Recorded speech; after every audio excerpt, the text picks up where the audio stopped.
let's get started, shall we?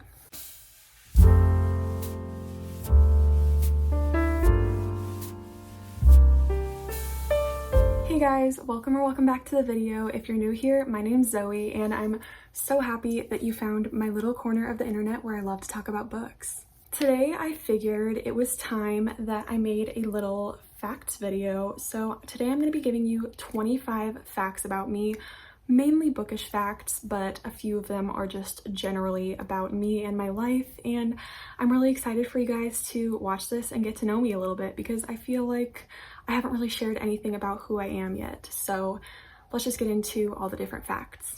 So number one, I am 21 years old. I'm a Gemini. I'm not really into all that stuff, but I am a Gemini. People like to remind me of it because people seem to love to hate on Geminis. So that's not forgotten. My birthday's in June. Number two, I'm left-handed. I actually feel like I know a lot of left-handed people. I'm the only left-handed person in my immediate family, but my grandma is left-handed. And let me tell you, it has caused some issues for me over my life because it, makes everything on my paper smear. You always bump elbows with people at school. It can be quite annoying, but I won't lie, I love being left-handed and I wouldn't change it. Number three, I have loved to read literally since I learned how to. I vividly remember my first chapter book. I read it in first grade and it was Afternoon on the Amazon, like one of the Magic Treehouse books. And I just remember reading it and thinking, this is what I'm into. I love reading. From there, I just bought books all the time at every book fair, every chance I got. And that is what I've done since I was, 7 years old, whatever you are in first grade. That's just what I love to do. I've always loved reading. Number four, I was heavily obsessed with The Hunger Games in middle school. I remember when it came out, it was really popular. The first movie came out and all my friends were reading it and I wasn't allowed to. And then finally in 7th grade, my parents let me read it and I was obsessed with that series from that point on. I had shirts, sheets, headphones, phone cases, literally anything you can think of. I've watched all the movies so many times. I've read the series, I think 8 times. Basically my life became The Hunger Games. I had a Hunger Games fandom account on Instagram for years, and that later became what my Bookstagram is now. I went to the movie premieres, like they had movie marathons at the movie theater where when Mockingjay Part 1 and Part 2 came out, you went and they would play all the movies in a row. And I went to both of those with my mom and we have like these pins and these lanyards from it and it was really fun. But honestly, I missed that phase of my life. I was just so heavily obsessed with the Hunger Games and I just miss it. It was a really good time, I can't lie. And I will forever, mourn that time in my life and wish that I could just relive it one time because it was just so amazing. The next fact is I also had this weird obsession with The Fault in Our Stars by John Green. I mean, it was a really popular book, you can't lie, but I had this like weird fascination with it, which is weird because now I can't even bring myself to read it because it's so sad to me, but I was obsessed with it. I had a birthday party themed after it. We went and saw the movie and I made these shirts for everybody. And we saw the movie like the night it premiered and wore the matching shirts, and I had a birthday cake that was The Fault in Our Stars. And yeah, I loved that book. My friend got me the book This Star Won't Go Out, I think is what it's called, about Esther Earl, the girl that it was like based off of. My friend got me that book for my birthday that year. And I had a phone case, I had all this stuff again. People just kind of knew that those were my things. Number 6, another just regular life fact about me. I am obsessed with travel. I want to see the entire world, but there are 3 places that I would really like to live at for at least a short time in my life. I really want to live in New York. I'm obsessed with New York City and I just really feel like that's like where I'm meant to be.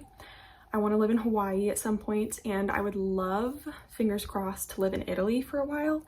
I have been taking Italian on Duolingo for quite some time and I just have always really loved Italy. That's like my number 1 top travel place on my list. Number 7 is my least favorite thing to be asked by people when I'm like meeting someone or seeing someone after a long time is, what are you doing with your life? Or what are you in school for? Or, something along those lines. Because I don't know. I don't know what I want to do with my life. I feel really behind all the time. I'm 21. All my friends are like graduating college this year and I'm just stuck. I don't know what I want to do. And I feel like whenever somebody asks me that, It makes me stressed out because, again, I feel behind, even though I know I shouldn't. I'm young, I have time, but I can't help but feel that way when so many people are seeming like they're so far ahead in life. And also because I feel like it's like there's more to me than what I want to be. Like, ask me what I'm into, ask me what my interests are, what my hobbies are, you know what I mean? So I don't know, that's just something that like gets on my nerves, and I just don't like it when people ask me that. Number 8 is I live for concerts. So music is like my life. I have always been in music, like all through school. I was either in band, strings, or choir. I play the guitar, I dabble on the piano, I have always played different instruments, and I just love concerts. I've been to quite a few of them. I have 4 that I have tickets for this year, and yeah, including Taylor Swift. I'm going to see Taylor Swift. I cannot believe that. But I really feel like in a different life I would have been a musician of some sort. That's just like what I love. I love music, I love playing music, I love listening to music, I love watching music. It's my favorite thing other than reading.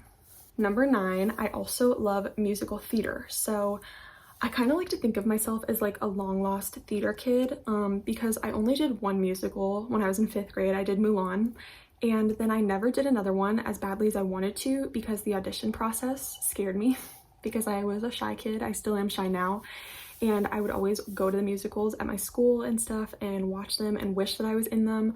I've seen The Phantom of the Opera, Dear Evan Hansen, Waitress. I just love musicals, and I listen to musical soundtracks more than regular music, honestly. I just love them. Which brings me to the next fact is I am incredibly shy.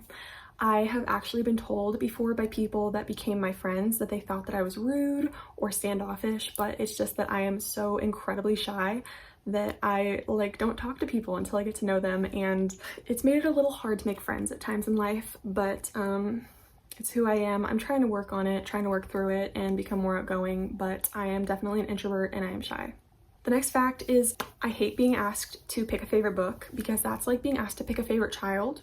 It's just like impossible to me, but I've always said that Catching Fire is my favorite book, and honestly it definitely is up there. It probably is my favorite, but I just feel like that's not like a very sophisticated answer.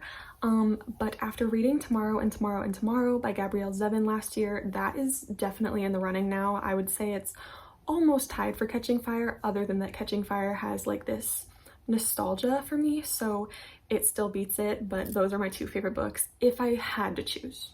The next fact is I love to run. I have always liked to run like my whole life, but I've always had like a very rough relationship with it. And in the past year, I've started to get more into it. I ran a half marathon last year, and I'm planning to run my second one in April. And I think it's just a really fun way to get some exercise in. It really helps me release a lot of stress, and I love it because I can listen to audiobooks when I go on runs. I think we're on number 13, and that is that I prefer paperbacks over hardcovers. I honestly don't really care how they look on my shelf. Like, I think all hardcovers look pretty, but like if I have paperbacks, that's okay too. I just prefer them because they're floppier, they're easier to hold. And if I have like a series and one of them is paperback and the others are hardcover, it does annoy me a little bit, but like I'm not gonna go out and buy a new book to have them all matching. Like it doesn't matter to me that much, which is like most people care about that a lot, but I don't care that much. But I do prefer to buy paperbacks when I can. Number 14 is the genres that I read the least are nonfiction and science fiction and fantasy. I am trying to get more into fantasy this year. I'm kind of making this my fantasy year. I'm gonna read ACOTAR and different things like that, but I have never really been into fantasy. And science fiction I don't read much of. Some of the science fiction I have read is actually like some of my favorite books, but I tend to not gravitate towards that genre, and I rarely read nonfiction.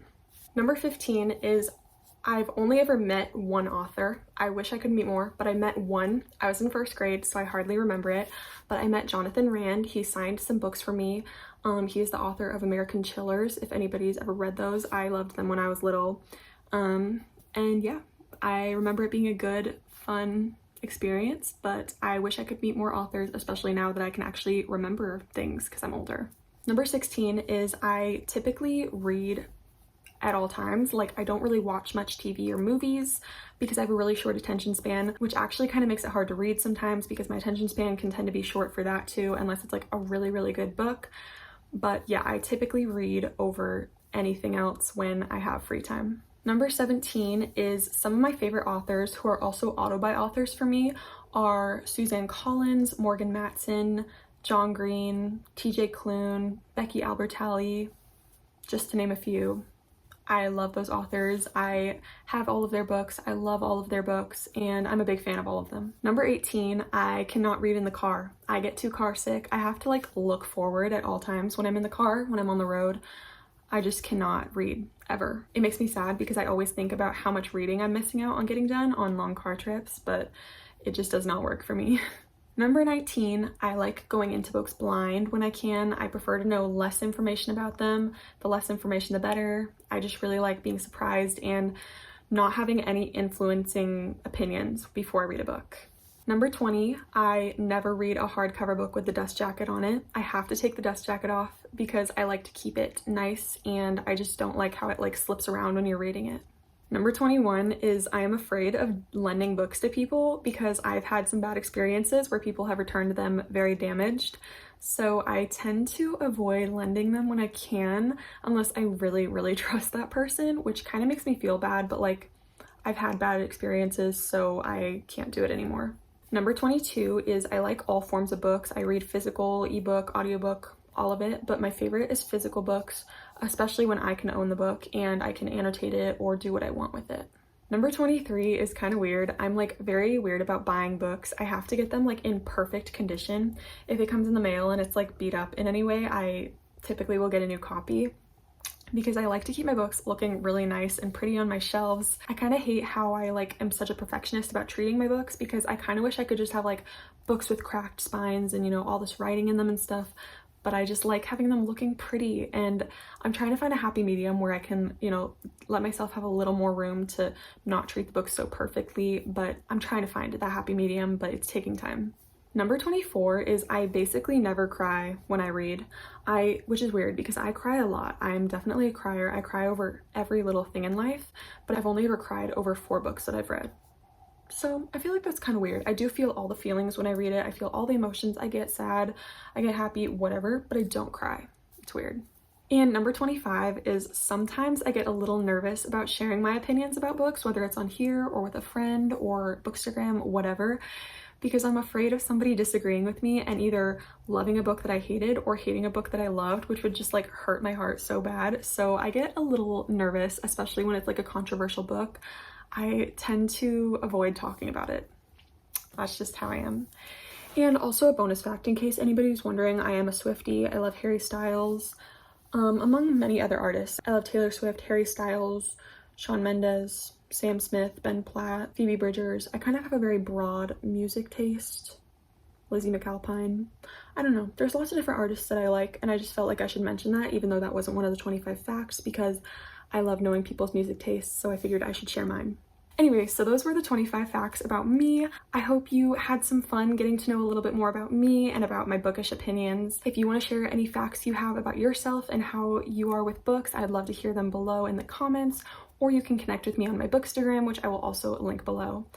And yeah, I hope you enjoyed the video, and I'll see you in the next one.